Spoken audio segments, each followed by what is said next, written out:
There are places in this world you know you should never enter. But sometimes, curiosity becomes stronger than reason. This is a true story that combines mystery, unsettling events, and a room that has been locked for 27 years, until someone finally decided to open it. The story takes place in Hollow Creek, Minnesota, a small town that looks peaceful on the surface. The locals are friendly, the streets quiet, and crime is almost non-existent. Yet, at the edge of town stands a two-story house known to everyone as the Merritt House. From the outside, it looks normal. The white paint is slightly peeling, the windows intact. But one detail made it infamous. A single room on the upper floor has been sealed completely since 1999. No one knew what was inside. No one dared to ask. The previous owner once warned, "If you open that room, you will never close it again."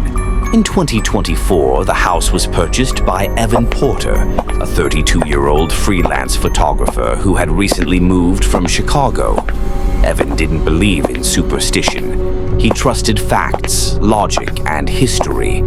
When the real estate agent mentioned the sealed room, he laughed it off as a marketing gimmick. But after living there for 2 weeks, Evan began to notice something unusual. Very unusual. On the first night, he heard a scraping sound from upstairs. The second night, it turned into rhythmic knocking, like someone was tapping the walls from inside. By the third night, he discovered something alarming. Outside the sealed door, deep scratch marks from inside the room. Even more unsettling, every morning the padlock on the door felt warm, as if someone had just touched it. On the 16th night, curiosity overpowered fear. Evan decided to open the room. He armed himself with a crowbar, flashlight, and camera. One by one, he pried out the nails sealing the door. Dust fell, and the air felt heavier with every moment. Finally, the door opened slightly. A smell of metal, dust, and decay escaped. The room was pitch dark, no electricity, only one small window covered with heavy curtains. And in the center, an old wooden chair. On it lay a rope, loosely draped over the arms. But that wasn't the worst part. Shining his flashlight on the floor, Evan saw that it wasn't plain. There were chalk lines, symbols drawn repeatedly.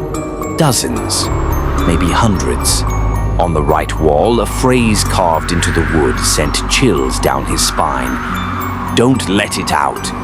The letters were etched violently, some stained dark, definitely not paint. In the corner, a small wooden box contained a worn diary belonging to Helen Merritt, the 1999 owner. The last entries read, "I heard it again tonight. It's calling from behind the walls. Every night, it grows louder. And I'm trapped. It told me to open the door. I must not. And finally, if anyone ever finds this room, please do not trust the voice." Suddenly, Evan heard 3 knocks from the back wall of the room, from the side where the chalk symbols were drawn. The knocks were slow, deliberate, and unmistakably not human. Evan froze. His heart pounded. He pointed the flashlight at the wall. Suddenly, bang! Something slammed against the wall from inside, sending dust into the air. Then a voice, or something like a voice. "Help me! Help me!" Evan ran. He dropped the flashlight. He ran out of the house. When he reached the front yard, the front door slammed shut on its own. The next morning, the police came after neighbors reported screams. But when they inspected the upper floor, the room appeared empty.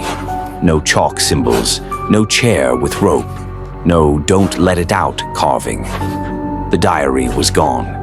The room looked freshly cleaned, as if nothing had ever happened. Even the padlock was cold and normal. When Evan tried to show the video footage, the files were corrupted. All that remained was 3 fresh scratch marks under the door, as if made the night before. What really exists behind that door? What wants to get out? And is the room truly empty, or are we just blind to it? To this day, the Merritt house remains abandoned, and the forbidden room remains locked.